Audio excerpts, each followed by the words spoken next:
Hello everyone, this is Heroes Trivia, and welcome back to another episode of our The Greatest Warrior Lu Bu lore series as we continue with part 3, titled Betraying Dong Zhuo.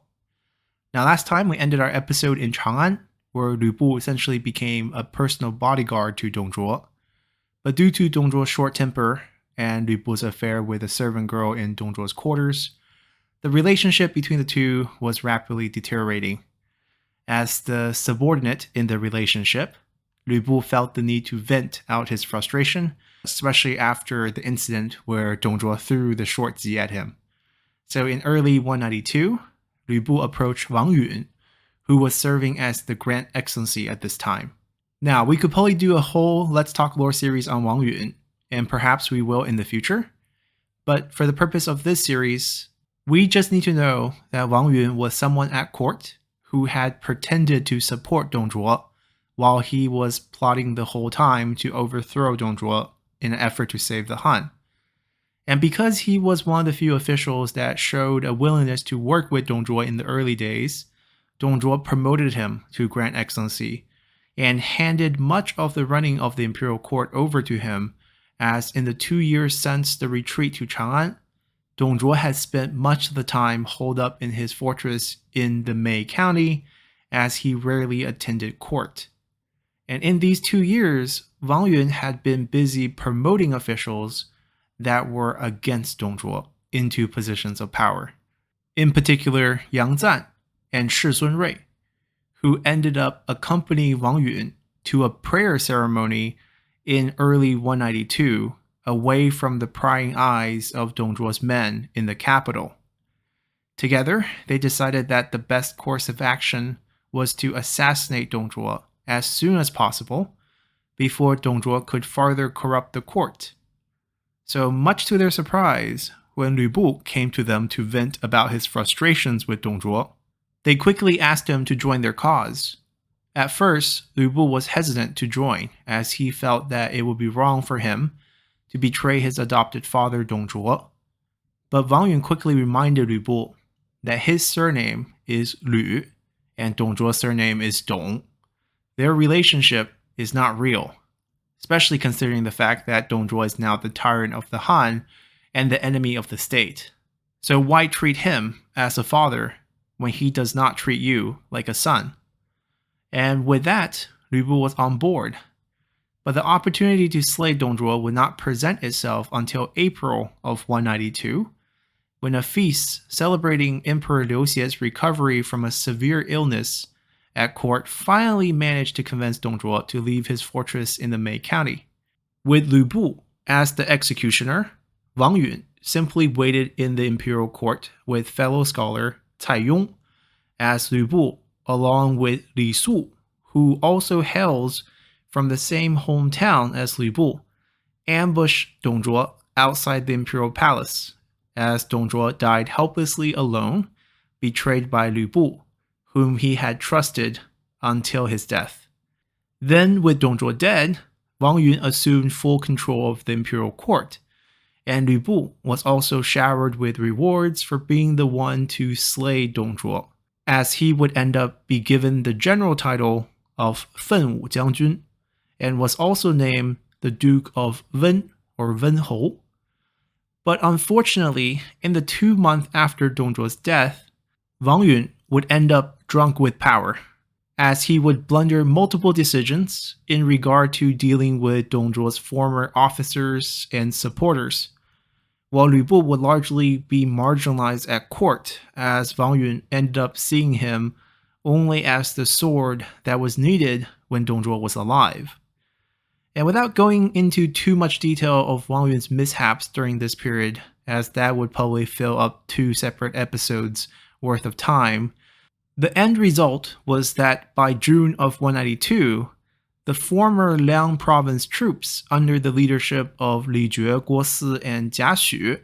would rally and rebel against Wang Yun's government in Chang'an.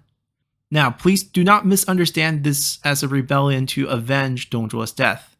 as even though the Liang troops were the most loyal to Dong Zhuo,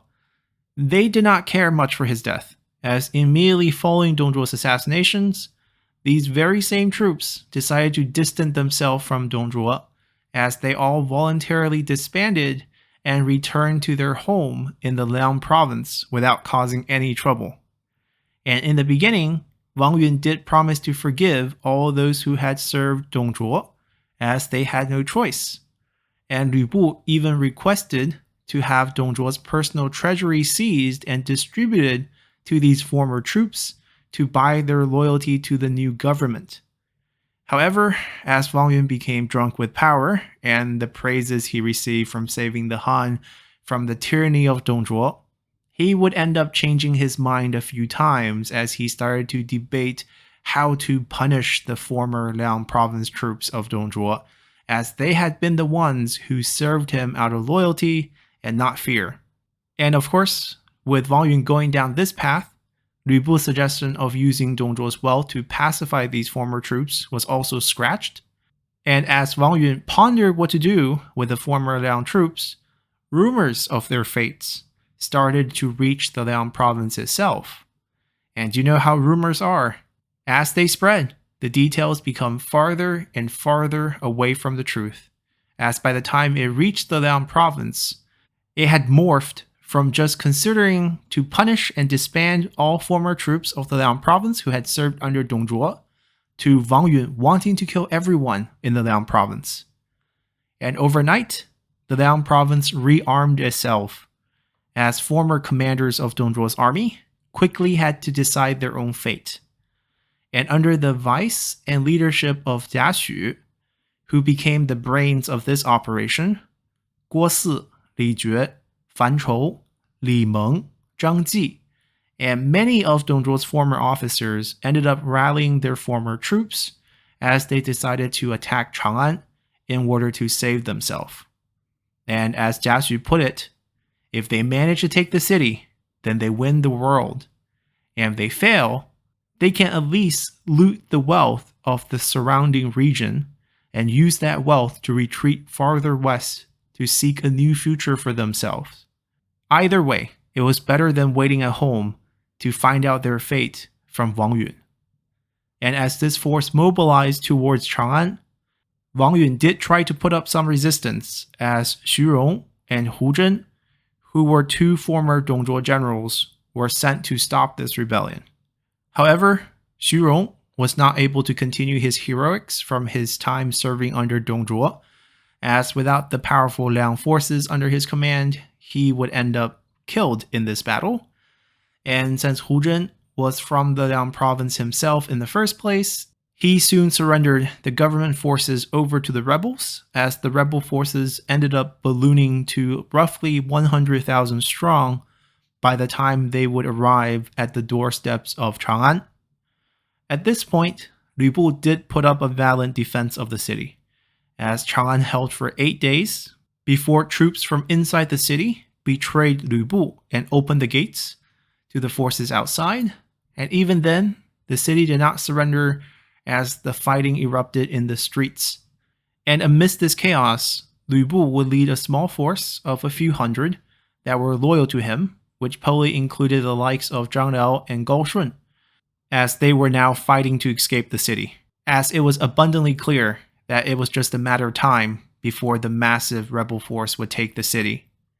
And during this time, Lu Bu did seek out Wang Yun to offer to rescue him from the city. But Wang Yun refused, as he decided that he would stay with the child emperor, and the city should fall, then he's willing to die for his failures to protect the Han. Seeing Wang Yun's mind made up, Lu Bu turned his force towards the North Gate, as they still wanted to live, and it was at the North Gate that Lu Bu would fight the only historical duel of his life, as Guo Si tried to stop Lu Bu's escape. And I say tried here, as Lu Bu would end up easily injuring Guo Si with a jab from his spear, as his forces would break free from the encirclement to ferry themselves north of the Yellow River to return to their home in the Bin province. And from here, Lu Bu would end up seeking shelter with the most powerful warlord at the time in Yuan Shao, as Yuan Shao was in the Bin province fighting the Black Mountain Bandits. But that's a story for the next episode. What's important here is the little historical record we have regarding this duel clearly states that Lu Bu's weapon was a spear and not the sky piercer, as that's a fictional weapon given to him in later literature as a means to highlight his arm strength, as it would be almost impossible to use such a heavy weapon on horseback in real life. Now, with Lu Bu on the run and the capital set to fall, we'll end our episode here, as we'll return next time to continue Lu Bu's journey to become a warlord himself, as he would bounce from place to place before finally settling in the Zhuo province. So hopefully you all enjoy this episode, and I'll see you all next time. Bye!